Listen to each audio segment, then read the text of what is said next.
Welcome to Radio Spark, the voice of Jaipuria. Hello and welcome to Radio Spark, the voice of Jaipuria. This is RJ Saumitra, And RJ Divyanshi. and today we have with us a special guest, Dr.Prashant Kumar, who works for the UNICEF, has been conferred with the prestigious Young Scientist Award, and is a proud parent of 2 children studying in our school. So, sir, can you please tell us more about yourself? First of all, good morning and thank you for inviting me to this show. I'm very happy to be among you. I'm Dr. Prashant Kumar. Currently, I'm working as a health officer with UNICEF since last 4 years. Prior to this, I worked with WHO, World Health Organization, and JPIGO also. So basically, I'm from Bangalore. I'm happy to be in Lucknow and work for over here. So, sir, the first question I would like to ask you is that we all know about UNICEF, we talk about it, but we still don't know how it works. What are its procedures and what it is doing here in Lucknow? So, can you please tell us more about that? UNICEF is a global organization, UN organization. UNICEF stands for United Nations for Children. Earlier, it used to be an emergency organization working only in the emergency conditions. Currently, we work in all situations since the emergencies are less, and we do have issues even under normal circumstances also. UNICEF works in more than 190 countries. And in India also, we have offices in more than 13 states catering to more than 26 states. In Uttar Pradesh, the office is situated in Lucknow. And UNICEF has different wings wherein we work for the children's health, education, their development, child protection rights, inclusive social policy for their rights, and gender equality, child protection. These are different sections we work with. And we also have cross-sectoral divisions, which is like social and behavior change communication section, communication advocacy and partnership section, and disaster risk reduction. So these are different verticals which work across other sections also, like health, education, nutrition. These are the different domains where UNICEF currently works in. Our main objective is to protect the rights of every children. So UNICEF is for every child, and that is the motive of the UNICEF. So, you are an outstanding doctor with an experience of over 12 years. So, when was the first time that you realized that this is something you wanted to do? To be honest, it was not like I looked at some big role models and started aiming to become like that. My father had an aspiration that his children should do better in life. And I'm from a small town, so I did not have much exposure to various career opportunities. So what we knew was only 2 career opportunities. The good students either become doctors or engineers. That's how I started being a good student. I wanted to be a good student. So if you want to show that you are a good student at that point of time, coming from a small town, so doctor was the option we had in our local area. And after getting into this field, I realized when I got exposed to various fields that no field is superior to other field. Every field is very, very important, and you don't have to choose the best field. You be the best in the field you have chosen. That's very important. Exactly, sir. So, sir, you engaged in a lot of community services and vaccination camps during the COVID-19 pandemic. So, what were some of the challenges that you faced and how did you tackle them? See, this COVID pandemic is something which nobody had expected or imagined in their remote dreams also. So, when the COVID cases started coming in, even in India, or when the first time the cases were detected in China, initially, being the technical organizations also, we did not have much information about how this pandemic is going to spread out. So even the global organizations also, irrespective of whether how much of expertise you have, there are certain things which you need to learn from the scratch. So this COVID is something which taught us that we don't know everything. We have still lot of things that we need to learn. So as we progressed, and this COVID period, this 2 years period is the shortest period wherein the entire world acquired the maximum knowledge within a short span of time. Even for example, inventing the COVID vaccine also. This is a miracle in the history that any new vaccine has been invented in such a short span. So when challenges are thrown at you, don't be scared that these are the challenges. That gives you an opportunity and makes you realize that you have potential more than what you can even imagine on you about yourself. Yes, so there are often times when things don't work accordingly. So at that point of time, what is the driving force, sir? That's a very good question. So every day when you wake up, you think that today is going to be the good day, and you want everything go as per your schedule. But it might start with just the geyser not working in the cold winter. Yes. So those things will keep disturbing you when you are driving on the road. You have many vehicles coming from the front, from the sides.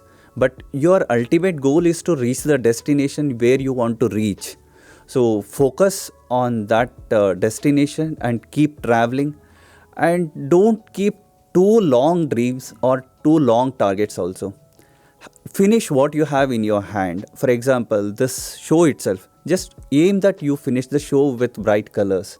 Don't think that what you will be aiming to achieve after 10 years. Nobody knows what can happen in the long run.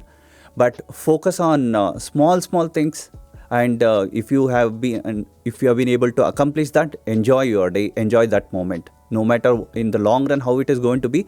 But keep small targets and be happy with achieving those things. So, sir, you received the Young Scientist Award for your research on asthma. So, what was the journey that you had during that research, and how did you react when you got to know that you have been conferred with such a prestigious award? Here I would like to be very honest, since I'm sharing my childhood period, this thing.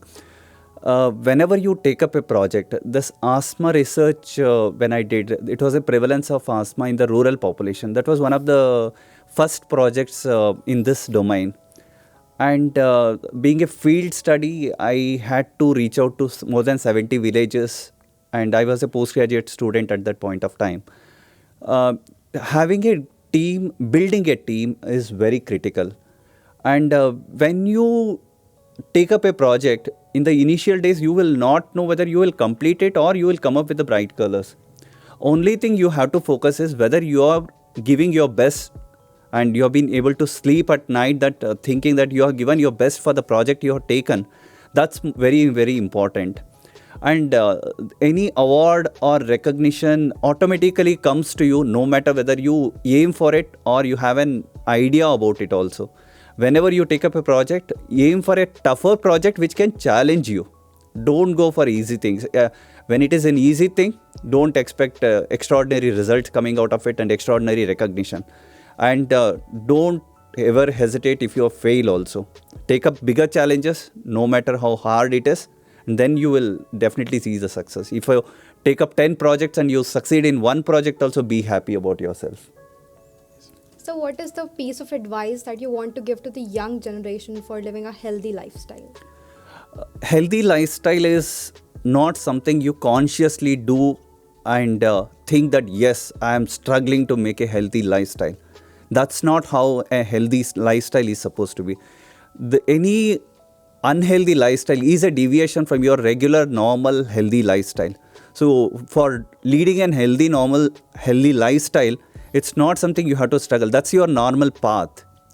Eating healthy, getting up at right time, eating healthy breakfast, not eating processed foods, eating healthy fruits, eating vegetables, not having too much of sugar, not having too many chocolates, ice cream. These are not sacrifices you are doing. These are your part of life. And leading these healthy diet lifestyle and doing exercise on daily basis, these are not your efforts you have to put in. They have to be part of your life. And these are not difficult things as many people perceive that, I have left eating ice cream, I have stopped eating sugar, I have stopped eating sweets. It's all the way you are perceiving it to be. It's quite easy to lead a very healthy lifestyle, and you can have sweets and ice cream, everything, but that should not be the main course of the diet. So focus on healthy lifestyle, and once it becomes a part of your life, it is very, very easy, and you will start enjoying changes from within. That's more important. Sure, sir. We'll look forward for a healthy lifestyle. Yes, Yeah. sir. So, sir, we got to know that you are a very passionate traveler. So, what are some of your best travel experiences and the favorite travel destination? My favorite travel, actually, we started doing much of a travel after marriage. In fact, my wife is the one who drive me into traveling also, and with the kids also. So we do like long distance drive also, and we do like going in the public transport also. Before I bought the car, we enjoyed going in the public transport also. That's when you get to learn so many things, whether you buy on the on the streets, the way you talk to them, every small things makes the journey very important. It's not going to a long last point destination, enjoy the beach and come back. It's how you reach the destination, how you come back, how you interact with the people during your journey. You will not notice how many things you would have learned subconsciously. Those are the things which will help you in the long run, how a better person you can be. So enjoy the journey, not just the destination. Thank you, sir. What advice, sir, would you like to give to the young students who are interested in the field of public health care? Public health is also a field just like any other field. So if you have inclination or passion towards the public health, definitely you can come in and make a difference to in the lives of a larger population. Public health is something which is not helping an individual. You are helping the entire community, entire population. Like COVID did not affect a single individual. It affected the entire world. That's where the public health comes into picture. A clinician treats a patient who is suffering from a disease, but a public health person looks at a much bigger angle, seeing that the entire community stays safe and do not get into any serious diseases. That's where the public health comes into picture. If you are passionate, please do join any field. Thank you so much, sir. It was very nice talking to you. I hope the viewers are now very well versed with everything that you spoke about. This is me, RJ Divyanshi, And RJ Saumitra. signing off. Stay tuned to Radio Spark, The voice of Jaipuria. Thank you. Welcome to Radio Spark, the voice of Jaipuria.